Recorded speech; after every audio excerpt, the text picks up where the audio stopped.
आउज़ बिल्लाहि मिनश्शैतानिर्रजीम बिस्मिल्लाहिर्रहमानिर्रहीम। शुरू अल्लाह के नाम से जो बड़ा मेहरबान निहायत रहम करने वाला है। लाखों करोड़ों दरूदो सलाम हो कमली वाले आका मोहम्मद मुस्तफ़ा सल्लल्लाहु अलैहि वसल्लम पर, जो खातमुन नबिय्यीन हैं, जो खातमुल मुरसलीन हैं, कि जिनके बाद ना कोई नबी है ना कोई रसूल है। लाखों करोड़ों दरूदो सलाम हो आले बैत पर। अस्सलाम वालेकुम। आज वीडियो लेकर मैं आपकी खिदमत में हाजिर हुई हूँ। वो एक ऐसा अमल है कि अगर आप रमजानुल मुबारक के महीने में उंगलियों पर आप सल्लल्लाहु अलैहि वसल्लम का बताया हुआ ये अमल कर लेते हैं तो इंशाअल्लाह ताला अल्लाह करीम आप पर मेहरबान होते हैं। अल्लाह ताला की गैबी मदद आपको हासिल होती है। चरिंद परिंद आपके लिए दुआएं मगफिरत करते हैं। अल्लाह करीम की रहमत आपकी तरफ मुतवज्जे होती है। वीडियो को एंड तक देखिएगा। इंशाअल्लाह ताला चंद ऐसी हकायात, चंद ऐसे वाकयात, हदीस मुबारक भी मैं आपसे जिक्र करूंगी जो आपके ईमान में इंशाअल्लाह इजाफा फरमाएंगी। अल्लाह करीम आप पर मेहरबान होंगे। कहते हैं हज़रत मूसा अलैहिस्सलाम की खिदमत में इब्लीस ने आकर कहा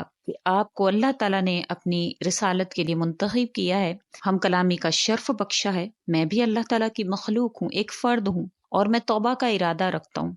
तो आप अल्लाह ताला से दरख्वास्त करें कि मेरी तौबा कबूल फरमाएं। हज़रत मूसा अलैहिस्सलाम बड़े ही खुश हुए, पानी मंगवा कर वुजू किया, हस्बे तौफीक कुछ नमाज पढ़ी, फिर दुआ करने लगे, या अल्लाह इब्लीस भी तो तेरी मखलूक है, तौबा की दरख्वास्त करता है, कबूल फरमा लीजिए। जवाब मिला, मूसा वो तौबा करने का नहीं। अर्ज की, या अल्लाह वो तो दरख्वास्त करता है। वही आई, ए मूसा इसे कहो कि आदम की कब्र की तरफ सजदा कर दे, इसकी तौबा कबूल हो जाएगी। मूसा अलैहिस्सलाम खुश खुश वापिस आए, इब्लीस को माजरा सुनाया। लाइन सुनते ही गजबनाक हो गया, अकड़ कर कहने लगा, वो जिंदा था तो मैंने सजदा नहीं किया, जब मर चुका है तो मैं इसकी कब्र को सजदा कैसे करूं। कहने लगा, है मूसा, चूंकि तूने रब के पास मेरी सिफारिश की है, इसके हक में अदायगी के लिए मैं तुझे 3 बातों की ताकीद करता हूँ। 3 बातों में एहतियात रखना। जब गुस्सा आए तो मुझे याद करना, क्योंकि मैं इंसान के खून में गर्दिश करता हूँ। गुस्से के वक्त इंतहाई एहतियात करनी चाहिए। दुश्मन की अक्सरियत से सामना हो तो मुझे याद करना, क्योंकि उस वक्त मैं तेरे दिमाग में तेरे बीवी बच्चे माल दौलत लाता हूँ, ताकि तू पीठ फेर कर अल्लाह से भाग जाए। ऐसी औरत के साथ अलैदगी करने से बचना जो तुम्हारी महरम नहीं, क्योंकि इस वक्त मैं तुम दोनों के दरमियान हायल हो जाता हूँ। तो अल्लाह करीम हमारी हिफाजत फरमाए इन तमाम तर बातों से। और कहा जाता है कि हज़रत मूसा अलैहिस्सलाम ने रब करीम से सवाल किया कि कौन सी घड़ी ऐसी है कि मैं आपसे दुआ करूं और आप मेरी दुआ को कबूल फरमा लें। इरशाद हुआ, तू बंदा है, मैं तेरा रब हूँ, जब भी पुकारेगा मैं कबूल करूंगा। आपने यही सवाल फिर अर्ज किया तो फरमाया कि आधी रात के वक्त दुआ मांगा कर, इस वक्त में चुंगी वसूल करने वाले जालिम की भी मैं फरियाद सुनता हूँ। कहते हैं राबिया अदविया एक कब्रिस्तान की तरफ निकली, एक आदमी ने बढ़कर दुआ के लिए दरख्वास्त की। कहने लगी, अल्लाह तुझ पर रहम फरमाए, अल्लाह ताला की अतात इख्तियार कर और इसी को पुकार, वही मजबूर लोगों की दुआ कबूल करने वाला है। अल्लाह ताला ही से मांगना चाहिए। कोई इंसान आपकी दुआओं को कबूल नहीं कर सकता, सिर्फ और सिर्फ अल्लाह की जात है। अल्लाह ताला खुद फरमा रहे हैं कि मैं चुंगी वसूल करने वालों जालिम की भी सुनता हूँ। तो इंशाअल्लाह ताला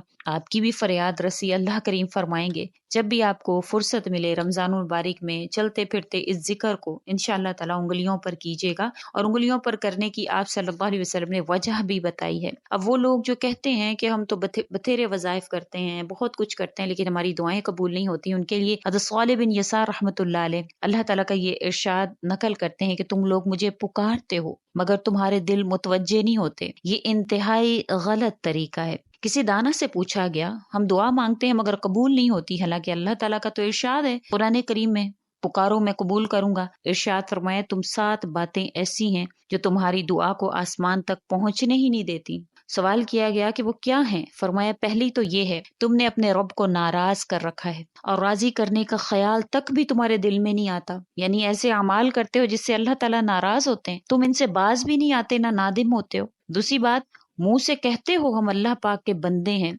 अल्लाह के बंदे हैं, और बंदों वाले अमाल नहीं करते, जबकि बंदा और गुलाम अपने आका के हुक्म पर चलता है, कभी इसकी नाफरमानी नहीं करता। तीसरी बात यह कि तुम लोग कुरान पाक की तिलावत तो करते हो मगर इसके हरूफ पर ध्यान ही नहीं करते, यानी गौर व फिक्र अजमत तिलावत में नहीं होती, इसमें जो अल्लाह पाक का हुक्म है इसकी तामील ही नहीं करते। चौथी बात यह है कि तुम लोग अपने आप को नबी करीम सल्लल्लाहु अलैहि वसल्लम का उम्मती कहते हो मगर आप सल्लल्लाहु अलैहि वसल्लम की सुन्नत पर अमल नहीं करते, हराम और मुश्तबे माल खाते हो और बाज नहीं आते हो। पांचवी ये है कि जबान से तो कहते हो दुनिया अल्लाह ताला के यहाँ मच्छर के पर के बराबर भी नहीं है, اور خود اس میں گرے پڑے ہو۔ چھٹی یہ ہے کہ منہ سے کہتے ہو دنیا فانی چیز ہے، اور کام ایسے کرتے ہو گویا تمہیں ہمیشہ یہیں پر رہنا ہے۔ ساتویں بات یہ ہے کہ زبان سے کہتے ہو آخرت دنیا سے بہتر ہے، مگر اس کے لیے محنت کرنے کی بجائے دنیا کو ترجیح دیتے ہو۔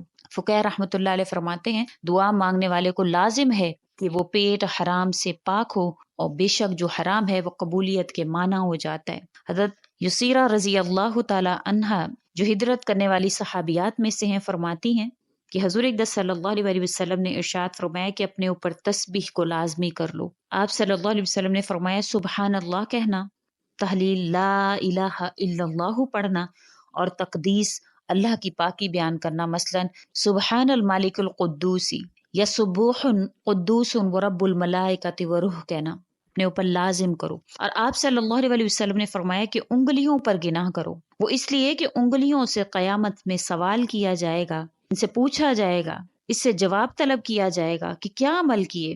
جواب میں اس کو گویائی دی جائے گی، اور اللہ کے ذکر سے غفلت نہ کرنا کہ ایسا کرو گی تو اللہ کی رحمت سے محروم کر دی جاؤ گی۔ قیامت میں آدمی کے بدن سے اس کے ہاتھ پاؤں سے بھی سوال ہوگا، ہر حصہ بدن نے کیا کیا، نیک کام کیے، کیا ناجائز کیا، کیا برا کیا۔ قرآن پاک میں بھی متعدد جگہ پر اس کا ذکر ہوا ہے۔ جس روز اس کے خلاف گواہی دیں گی اس کی زبانیں، اس کے ہاتھ پاؤں، ان کاموں کی یعنی گناہوں کی جو یہ کرتے تھے۔ قرآن کریم میں اللہ تعالیٰ بہت جگہوں پہ بہت آیتوں میں اس کا ذکر فرماتے ہیں۔ تو انگلیوں پر تسبیح کرنے سے انشاءاللہ یہ فائدہ حاصل ہوگا۔ ایک تو آپ صلی اللہ علیہ وسلم کی تلقین ہے، دوسرا انشاءاللہ تعالیٰ یہ قیامت کے دن آپ کے لیے گواہ بن کر آ جائیں گی۔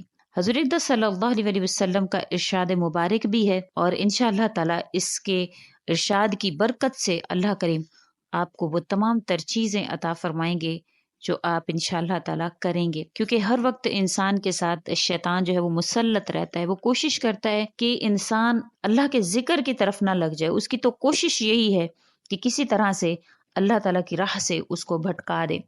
آپ نے رمضان المبارک میں چلتے پھرتے یہ تسبیح سبحان اللہ والحمد للہ لا الہ الا اللہ، اور اس کے بعد یہ جو آپ صلی اللہ علیہ وسلم نے ان صحابیہ کو ذکر فرمائی، یہ آپ سبحان المالک القدوس سبوح قدوس و رب الملائکۃ والروح، یہ آپ لازمی پڑھیں۔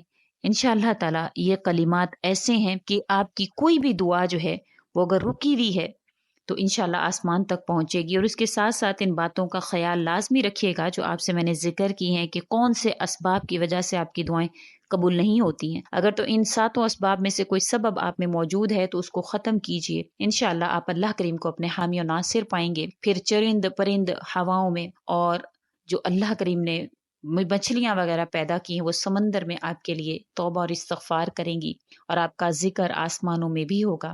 امید کرتی ہوں آپ کو میری ویڈیو اچھی لگی ہوگی۔ اگر اچھی لگی ہے تو لائک کریں، شیئر کریں، اور میرے چینل کو سبسکرائب بھی ضرور کر دیں۔ اسی کے ساتھ اجازت چاہوں گی، اللہ حافظ۔